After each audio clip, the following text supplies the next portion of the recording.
My name is Megan, and I really don't know what I'm doing. You see all these content creators on Instagram and YouTube, and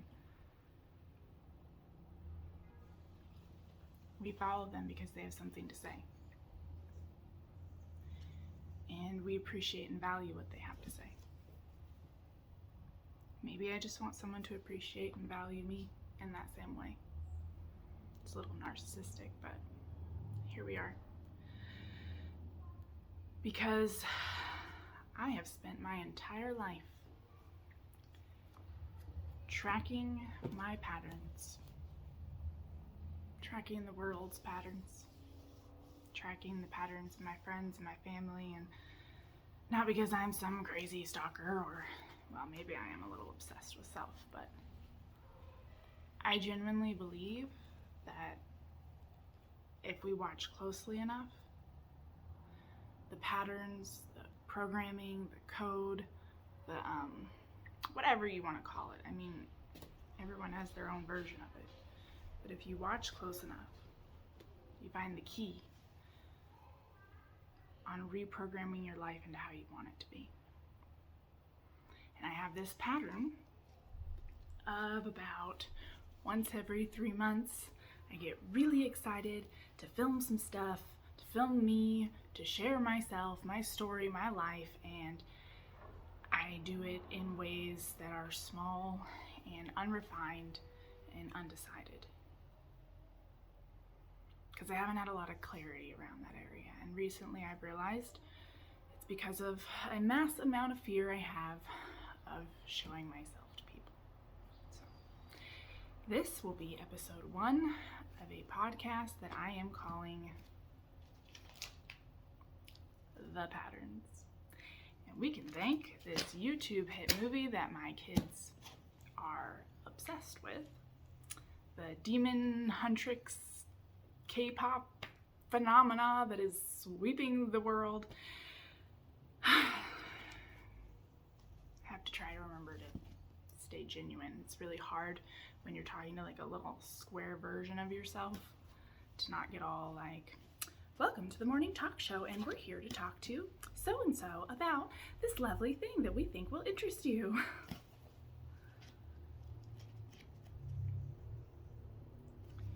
I think I'm going to start making myself vulnerable by sharing the patterns about myself that I have noticed and maybe how they relate in my eyes to the world around me, and ways that I have helped grow past them, through them, use them to become a better version of myself. And I will start this first episode by saying that I have not done this alone, that there have been many people around me who have supported me and loved me and helped me through this, and even in times when I didn't know it or didn't believe it or thought that it was out to get me, I had some sort of higher power working in my favor, looking out for me. And maybe through the next few episodes, I can begin to explain why I think that is. I had this little epiphany the other day, and my boyfriend was kind enough to leave me some space so I could write it out, and it was just this idea in my head that I had to get on paper, and I'm going to try to bring it to you. And it's a little weird to try to read off of a paper when I'm talking to a TV or phone, but I hear that I can make edits on this stuff, so maybe we can get rid of some of the boring stuff for you. I don't know, we'll see. Okay, so since everyone is talking about it, let's just start with the Huntrix K-pop Demon Hunters. It's a Netflix original movie that has gained global popularity in a surprising explosion of mass obsession. And if you are anywhere on social media, or if you have kids, or if you don't have kids, or if you happen to go to Walmart Christmas shopping during this holiday season, you will see K-pop Demon Huntrix, whatever, everywhere. Everywhere.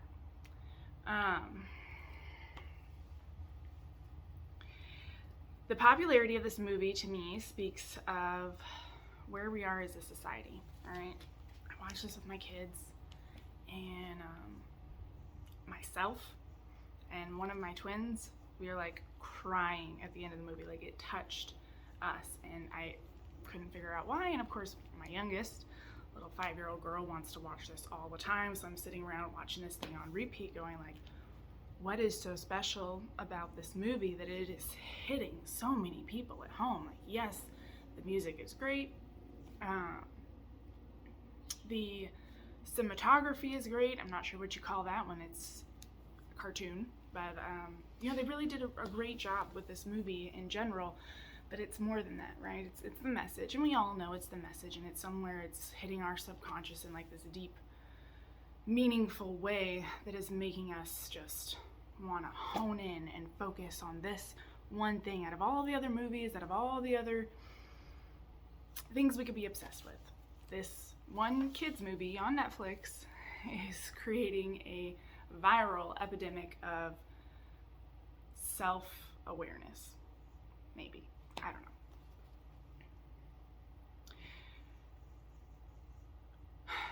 We have or are on the brink of making the collective jump from knowing we have sins, darkness, problems, character defects, opportunity for improvement, whatever you want to call it, and trying to deal with it. Fix it in private.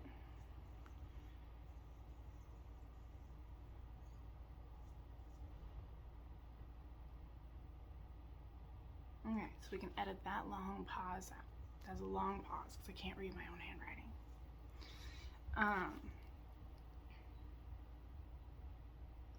Yeah, okay, so basically like, I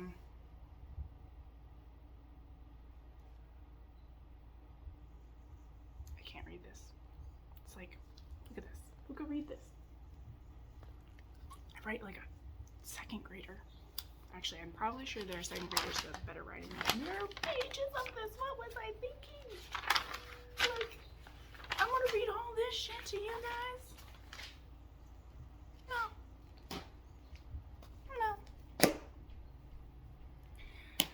Alright, so if you haven't seen the movie, spoiler alerts, it is about these 3 girls who run around battling demons, and they're... Oh, hi, Jack. Hey, bud. Guess we're not good enough. Run around battling demons, and their whole job is to sing well enough to unite the world in order to create a sort of like a protection or a shield around the world, keeping all the bad things out. Which, whew, if we could do that, that would be fantastic. The whole show centers around the main character, Rumi, and we find out pretty quickly into the show that she herself has these demon, what they call patterns on her, right? And you can tell somebody's a demon if they have patterns, which if you watch the movie closely enough means that you have shame. And she has grown up her whole life with these patterns that she got from her father, who apparently was a demon. And she is in just like the shame. She's taught to cover it up, taught to hide it. And she doesn't tell anybody about it. There's only one person in the whole world who knew, and that's the woman who raised her. And she basically like, we don't talk about it, we don't look at it, we cover them up, we're gonna just fix it. And when we, shield the world, it's all gonna go away, right? So if we fix this outside world problem, all of your issues, everything that you are ashamed of is just gonna vanish, okay? So we're just not gonna deal with it. And the next time she's able to talk to someone about it, it's to an actual demon who finds out that she has patterns. And he's like, whoa, a hunter who kills us also has patterns herself. That's crazy. And we find out that he got his patterns because he chose to do something that was selfish. And he was ashamed of that, and he regretted it. And he ended up becoming consumed by his regret and his shame. And that dragged him down to like the depths of hell, right? And so he never made it right. He never talked to anyone about it. He just like allowed it to be an all-consuming decision that defined who he was moving forward. And when these two people meet for the first time, they're able to actually talk about and share about this part of themselves that they've been just hiding so sacredly, just no one can see, right? No one should know, like, or, to the point of allowing it to drag you to the depths of hell, right? And when they talk about it, it kind of does a little healing for them. He hears these voices of shame and guilt in his head, and when he's sharing with her about it, the voices go away, and she's having these issues because the patterns are like taking over her voice, which is her like way of healing the world. And so when she's talking to him, her voice gets better, and the patterns aren't affecting her vocal cords anymore. And so they've kind of learned that, like, when you share about the shame and the guilt and the patterns, that they get better a little bit, right? No, we're still not being open and totally honest with them. Gino, the demon guy that she was sharing with, he was kind of telling the truth to her, but also like low-key lying. He like twisted it to try to save his face and at the same time, and make himself look better. And she doesn't really, she's carrying family shame, right? She's carrying the shame of her father. And so being able to be open and honest with someone and like not have to cover it up allows her some amount of freedom. And I wrote a lot about that in this like 80-page essay I wanted to read you guys. But let's just be honest, right? If we're looking at our own shame and our own patterns, we, not that long ago, like in the lifespan of the human race, just a couple of generations ago, and for some time, a good chunk of period, we were told to not talk about that stuff, okay? Your shame is a sin. Your shame makes you bad. Your fears make you bad. Your decisions that, weren't in alignment with what we've decided the world should be make you bad, and you are not going to talk about them. You are just going to stop doing them. If you have something that's bothering you, you're going to shut up, sit down, and do what we tell you. And that kind of worked for a while, right? We have like a whole system right now built around that. Government, schools, family units, individual way we talk to ourselves in our head. Like, it's all, we're alive, we're here, right? We're theoretically in America, like, thriving.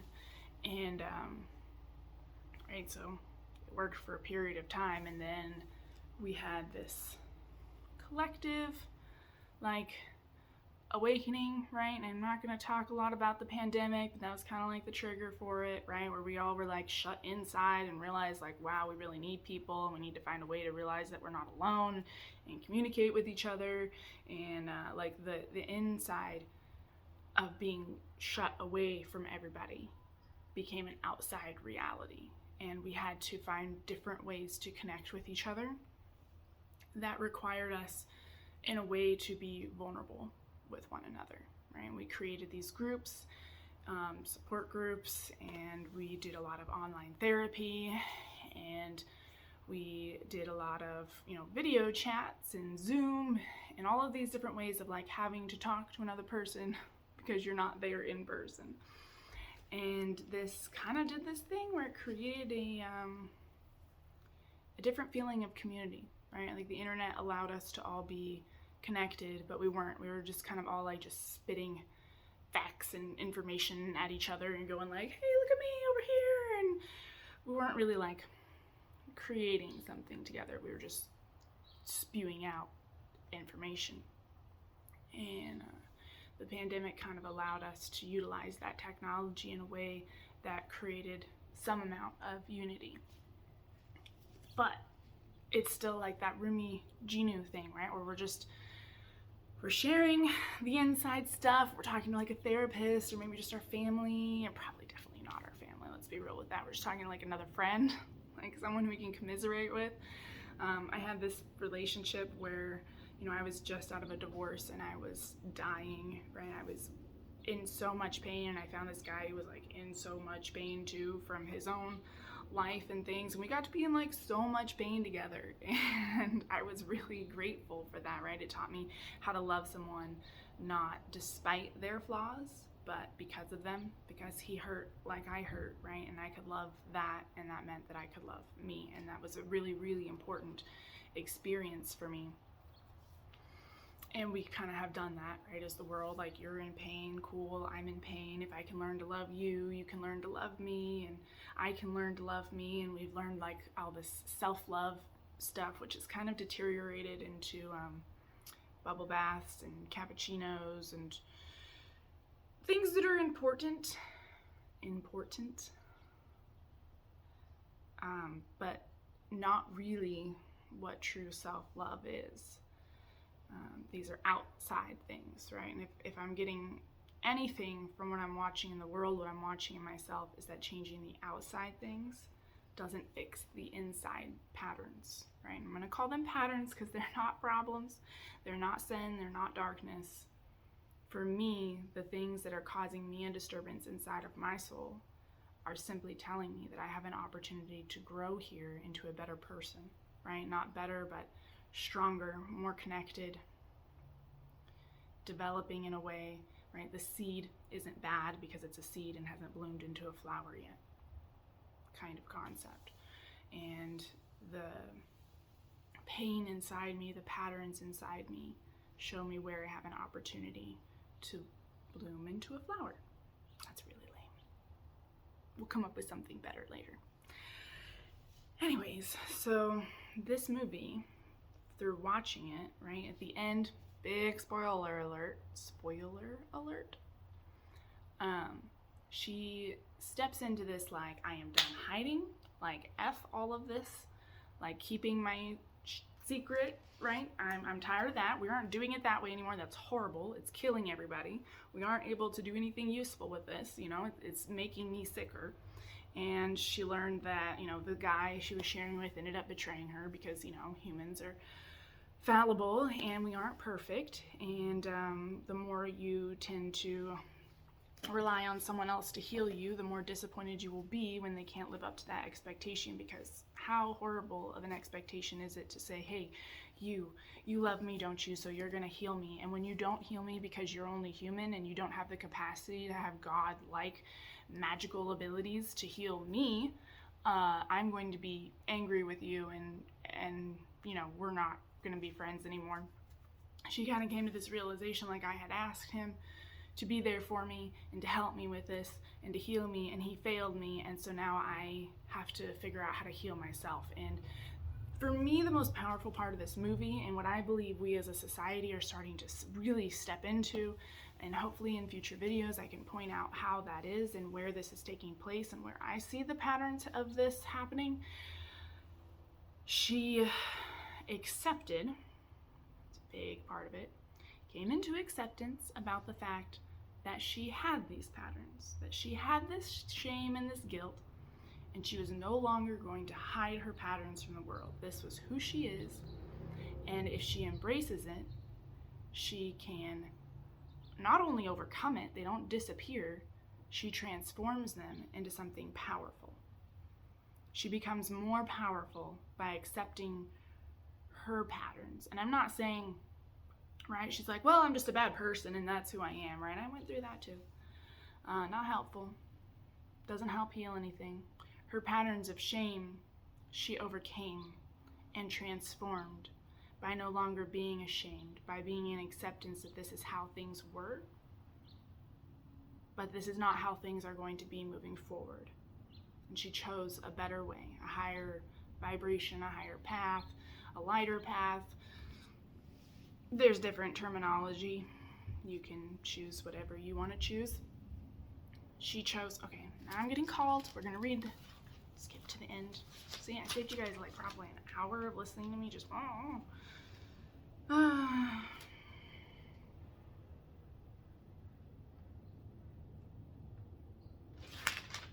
that's something totally different.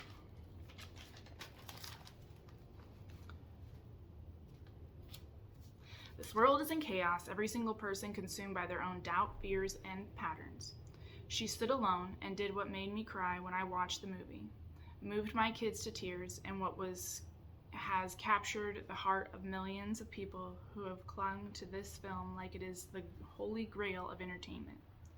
She stood before the world, open and honest, with her pain, and spoke the truth of who she was, without fear, without shame.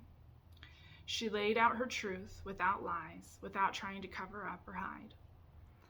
As you watch this scene, you see that her radical self-acceptance, coupled with her determination to do the right thing regardless of anyone or anything else,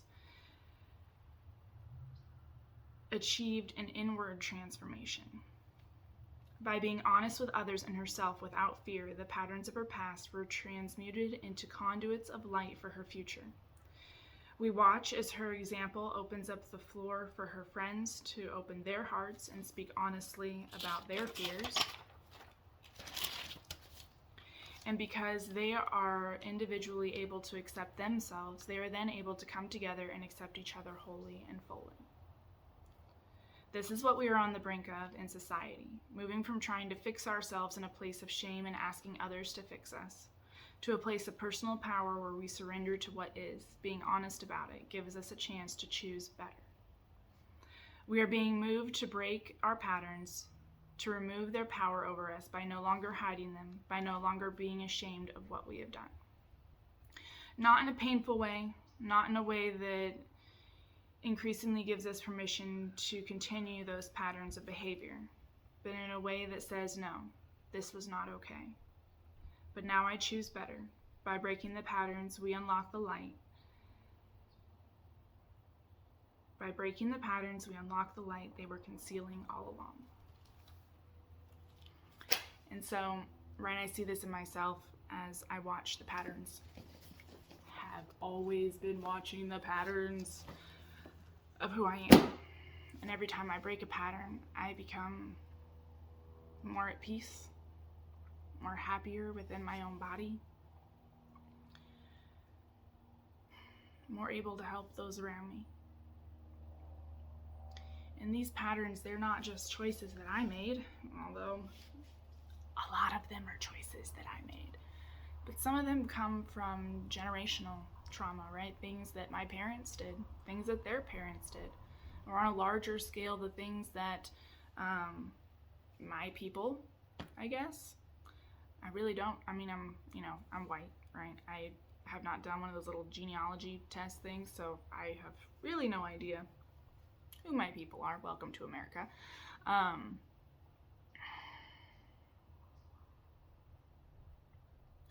The things humanity has done in the past. The patterns that we carry from a history of sins, of darkness, of poor choices, of patterns repeated over and over again where we hurt each other, where we treat each other as less than because we feel less than inside. And no, that's not something I chose to do.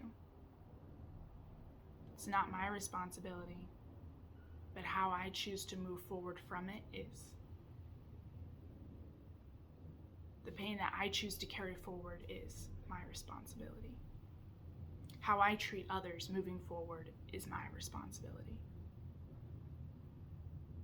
How I choose to look at and accept the past so that I'm not carrying it on my back, that's my responsibility. We don't ignore and we don't forget.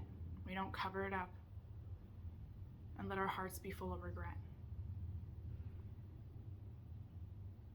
We look at it, we accept it, we transmute it into something better.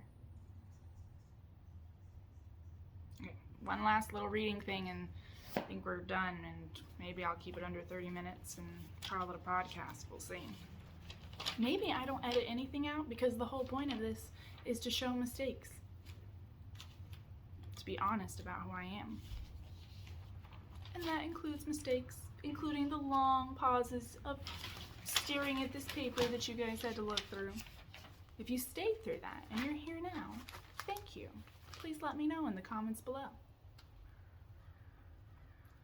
Okay, I did this little reading in this book called Pronoia, and it encouraged me to write like a I have a dream thing, like very much in the style of Martin Luther King, but they left it very open as far as like creative interpretation. So like, basically I have a dream that flying monkeys serve up me coffee every morning and I get to go to work on Mars and, my shoes are made of diamonds and wow, this is a lot of random stuff. You ever watch Gilmore Girls? There's a scene where she's like randomly writing stuff. That was that. Okay.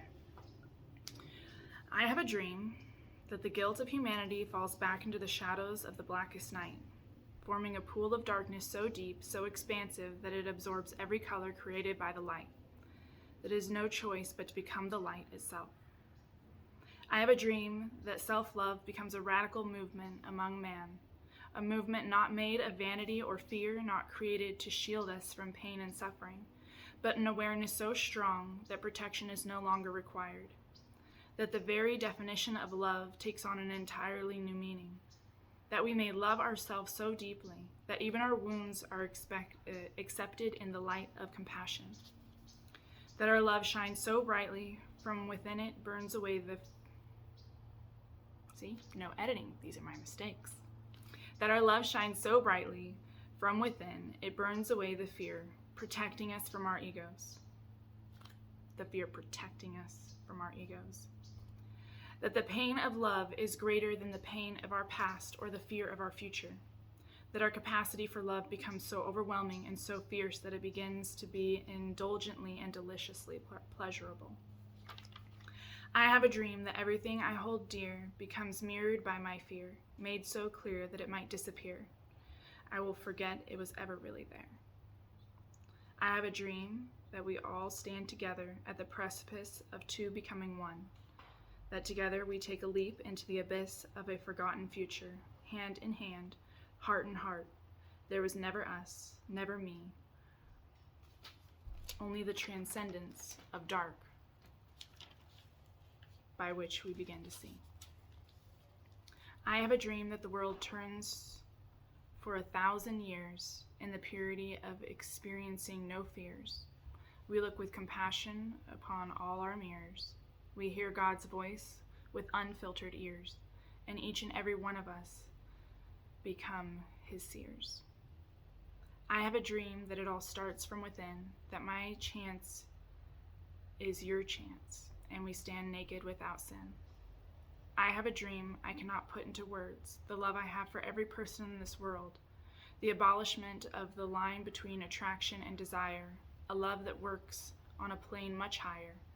You look into my eyes and you feel whole, not because I have made you so, but because I myself walk in the light of wholeness, and you are me. Open your eyes, let yourself see. Let yourself be free. The fire only burns if you really want it to. Okay. If you guys stay tuned to this channel, there is much more of that hullabaloo, hogwashy, fun, nonsense, prattling things that I keep hidden and are part of my pattern. The things that are part of me that I hide with shame because I think that you're going to judge me. I think that you might think I'm crazy. I think that if I keep all those colors inside, it'll make it easier to hide. And I don't want to hide anymore. Thanks for being here. If you want to see what crazy nonsense I come up with next, go ahead and like and subscribe in the bottom.